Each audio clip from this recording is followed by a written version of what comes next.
जैन दोस्तों सनत। दोस्तों एक वीडियो बनाया था मैंने पुणे मार्केट का क्या होगा, फिर उसके बाद इतने लोगों ने देखा और चालू हो गए। बहुत लोग डर भी गए कि अरे ये तो कुछ क्रैश होने वाला है, कि क्या गड़बड़ है, कैंसिल भी करने लगे। तो ऐसे हड़बड़ी मचाने वाली बात नहीं है। मैं आपको बताऊं, ना ये क्रैश हो रहा है कुछ, ना ये बूम करने वाला है। ये साइड लाइन रहता है ना, स्टेबल स्टेबल रहेगा। अच्छा, अब वो वीडियो क्यों बनाया, फिर मैंने ऐसे भी सवाल उठता है। तो कुछ चीज़ें जो नहीं हो रही है वो समझ लो। और ये डिपेंड करता है बहुत सारे फैक्टर पे। कोई एक ही चीज़ से नहीं हम हर चीज़ को तौल सकते हैं। ठीक है, आईटी में अगर ले ऑफ होंगे, कुछ ना कुछ प्रॉब्लम होगा तो जॉब जाएंगे, तो ऑटोमेटिक फर्क गिरेगा ना। बाहर कहाँ से आएंगे? तो एआई का असर तो है, लोगों को समझ में आ रहा है, सब कोई डरा हुआ है। ठीक है, अभी आपको समझो खाने के लिए बहुत सारे पकवान दिए, सब पूरा ऐसा टेबल पे सजा है, ऊपर एकदम थिन थ्रेड से ऐसे तलवार बांध के टांग दी है कि कभी भी वो टूट सकता है और सिर पे आके घुसेगी तलवार। तो आपका ध्यान कहाँ रहेगा, खाने पे रहेगा या तलवार पे रहेगा? सब कुछ है, वो टूटा नहीं है। तो वो हाल है ना जॉब में, कभी भी कुछ भी हो सकता है। ये आ रहा है, किसको भी बोलो, आईटी वाला है वो बोलेगा हाँ यार इसका तो चालू है इशू। तो वो एक कंसर्न है जो बड़ा है। एंड देन देखो, ये आता है तो कुछ ना कुछ जब कंप्यूटर आया तब भी ऐसे ही हो हल्ला मचा था, लेकिन थोड़े दिन बाद कुछ चेंजेस होते हैं। मतलब दुनिया चलती रहने वाली है और बेटर ही होगी, ये बात भी है। बट बदलाव तो आएगा, उसको फ्रेंड ही समझना चाहिए एआई को अपना। तो वो एक था। अब दूसरा रीजन जो मेरा था कि ये स्लो डाउन का क्यों मैं बोल रहा हूँ कि थोड़ा सा चल रहा है। देखो 22 से 24 तक बहुत धूमधाम रहा एक्चुअल में। कोविड के बाद ना एकदम से ऐसा पिकअप किया मार्केट, चांस की चीजें जिसको उठानी थी कोविड में ले ली। 22 से 24 में 10 से 15% अप्रिशिएट हुआ है। 25 में थोड़ा सा ऐसा अभी कूलिंग पीरियड वाला चालू हो गया है, थोड़ा सा ऐसा असमंजस बना हुआ है। अब उसके पीछे रीजन क्या है? देखो, प्राइसेस बढ़ रही है इतनी ज्यादा, 10% बढ़ रहा है जैसे मैंने बताया 22, पर सैलरी कितनी बढ़ रही है आप खुद जानते हो। प्राइस के हिसाब से सैलरी मिसमैच हो रही है ना, तो फर्क पड़ेगा ही, बाइंग कैपेसिटी नहीं रहेगी। समझ रहे हो कि क्या रीजन है? सैलरी उतनी फास्ट नहीं बढ़ रही है। मतलब अभी मैं ले सकता हूं तो ले लूं 3 BHK, नहीं तो 5 साल बाद तो मेरी हैसियत ही नहीं होगी खरीदने की, वो इतना बढ़ जाएगा। ऐसा बोल के भी लोग बोल रहे हैं कि अभी खरीदो नहीं तो जिंदगी भर रेंट पे रहना पड़ेगा आपके, आएगा ही नहीं वो बजट, और उसका वो गैप बना ही रहेगा हमेशा। तो वो टेंशन वाला बात है, क्योंकि सैलरी नहीं बढ़ रही है ना उतनी। अच्छा, ये जो 22 से 24 में प्राइस बढ़ भी गए ना, उसके पीछे बहुत सारे जो इंस्टीट्यूशनल बायर रहते हैं ना, उन्होंने खूब दबा के खरीदा है। खुद मेरे पास एक रशियन आया, और वॉक इन कस्टमर, ओम नमः शिवाय मतलब भक्त, हमेशा ऋषिकेश में ही घूमते रहता है। तो मैंने बोला कि अरे वाह, फॉरनर मिल गया, अपन बात करेंगे। क्योंकि फॉरनर यहाँ पर कंपनी अपनी बना के फिर कंपनी के नाम से ले सकते हैं, वो लोग डायरेक्ट नहीं बाय कर सकते। तो वो एक नहीं, हर हमेशा प्रॉपर्टी खरीदते रहता है। तो इन लोगों ने यहाँ पे पैसा डाला कि यहाँ पे अप्रिशिएट हो रहा है बहुत, मतलब कितना, तो भी अभी उसके बहुत सारे फिगर हैं। बट ये बहुत, और जो एनआरआई यूएस में है, ऑस्ट्रेलिया में, यूके में है, सिंगापुर, यू नो ये लोगों ने यहाँ पे खूब पैसा डाला। तो बड़े टिकट के वॉल्यूम कम हुआ, लेकिन जो ऐसा पैसा दिखने में बड़ा हुआ, ट्रांजेक्शन कम हुए, पर दिख रहा है कि इतने 1000 करोड़ का जो भी है वो बिजनेस तो बहुत बड़ा दिख रहा है ना, अमाउंट तो बड़ा हो रहा है। तो बड़ी बड़ी जो प्रॉपर्टी लग्जरी सेगमेंट में वो अच्छी खासी बिकी, क्योंकि ये बाहर वाले आ रहे हैं, इनका पैसा आया तो ये उन प्रॉपर्टी को ले रहे हैं। ठीक है, अभी मार्केट डाउन नहीं दिख रहा, उसके पीछे रीजन क्या है? ये लोग की होल्डिंग कैपेसिटी अच्छी है। वो जो रशियन आया था वो उसको कोई फर्क ही नहीं पड़ता, वो नहीं बेचने वाला है। तो अपने को लगता है ना कि अभी ये गिर जाएगा, तो गिरता है ही नहीं। मतलब एक जो एकदम ही कोई गलत प्रॉपर्टी ले ले, स्टैंड अलोन बिल्डिंग एकदम आउटस्कर्ट में कुछ तो भी ले ले, वहां पे थोड़ा बहुत मेरे को लगता है। पर नॉर्मली जिसने सही जगह पे ले लिया है उसका प्राइस गिरेगा नहीं स्टेबल, क्योंकि वो होल्ड कर सकते हैं, 2-3 साल में रुकने को तैयार हूँ। या बिल्डर भी, जो बड़े बड़े ब्रांड है, आज जाओ और बोलो ये सब है, वो कोई फर्क नहीं पड़ता, ये हमारा ये प्राइस है, लेना है लो, नहीं तो रहने दो, वो छोड़ देते हैं क्लाइंट, वो सस्टेन कर सकते हैं, उनके पास पैसा है। उसको दिक्कत आएगी जिसके पास पैसा नहीं है, आगे लिक्विडिटी नहीं है, वो फिर कुछ इधर उधर करेगा,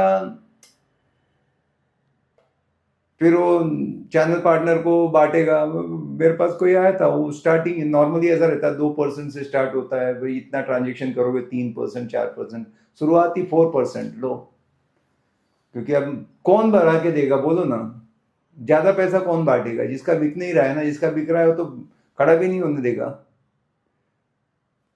तो जरूरत ही नहीं है। पहले, आज से पहले ना पूछते ही नहीं थे ज्यादा, मतलब ज्यादा नहीं डिमांड देते थे, अभी बहुत डिमांड आ गया है सीपी को, क्योंकि 70% ये लोग लाला के बेच रहे हैं। पहले ऐसे ही प्रोजेक्ट आता था, क्योंकि बहुत लोग आ गए, देखा यहाँ पे अच्छा चल रहा है, धनाधन जिसको देखो, कंस्ट्रक्शन ही कंस्ट्रक्शन। थोड़ा सा बाहर जाओगे ना, और वो भी कैसे बड़े बड़े प्रोजेक्ट आ रहे हैं अभी, इतने एकड़ का, 50 एकड़ 20 एकड़, ऐसे बड़े बड़े। पहले आते थे 1 बिल्डिंग 2 बिल्डिंग ऐसा, एक आध थे ऐसे बड़े थोड़े से जो दिखते थे 50 एकड़ 100, अभी मेगा एकदम टाउनशिप, इतने इतने फेज में आ रहे हैं, तो बड़े बड़े प्रोजेक्ट आएंगे, इतना सब इन्वेंट्री तो बढ़ रहा है ना, बाहर कहाँ से फिर उसके लिए आएगा, तो वो एक वजह है।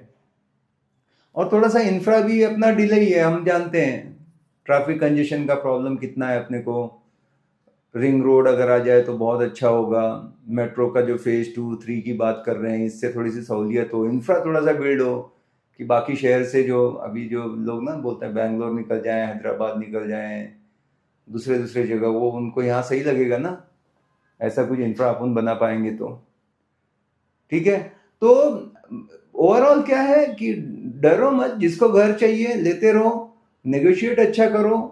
अभी जो बढ़ेगा ये मान के चलो कि 5% बढ़ेगा, थोड़ा कंजर्वेटिव ही सोचो ना, मैं बोलता हूं बढ़ गया ज्यादा तो कौन सा प्रॉब्लम है, अरे मैं क्या अनरियलिस्टिक आपके एक्सपेक्टेशन होंगे ना, तब सेटबैक लगता है। और एक जो है ना, देखो अपन, मेरा टाइम पे मैंने जब पहले देखा था तो ऐसे होता था कि अपन जो ईएमआई भर रहे हैं ना, और जो रेंट वगैरह आ जाता था, वो लगभग मैनेज करने इन्वेस्टर के हिसाब से, कि मेरा देखो मैंने इतना डाउन पेमेंट तो कर दिया, बाकी मेरा रेंट इतना आएगा और ईएमआई इतनी जाएगी।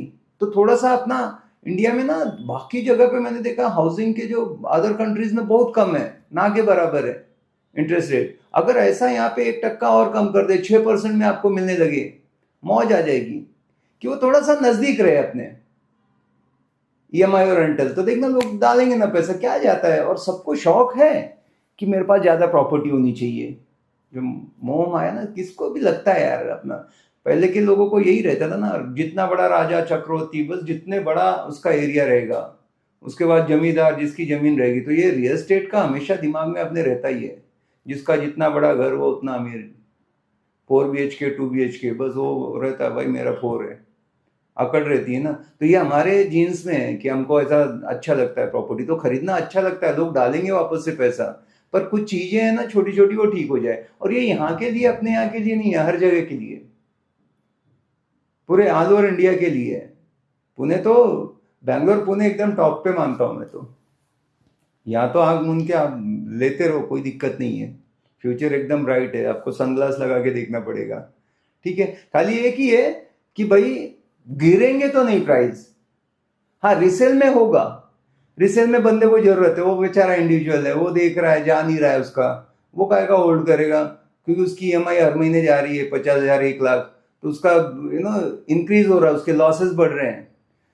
अभी हमारे एक कर्नल साहब थे, उनको खराड़ी में बेचना था, तो मतलब उतना अच्छा सोसाइटी नहीं है, तो पहले बोला 1 करोड़ में, फिर देखा उतना जाएगा नहीं जल्दी, फिर बोला 95 में, अभी आया है, बोले तो मैं अभी उनका नाम हम क्यों बता दूं, वो बोले कि प्राइस अभी मैंने कम की, सनत 90 में देख।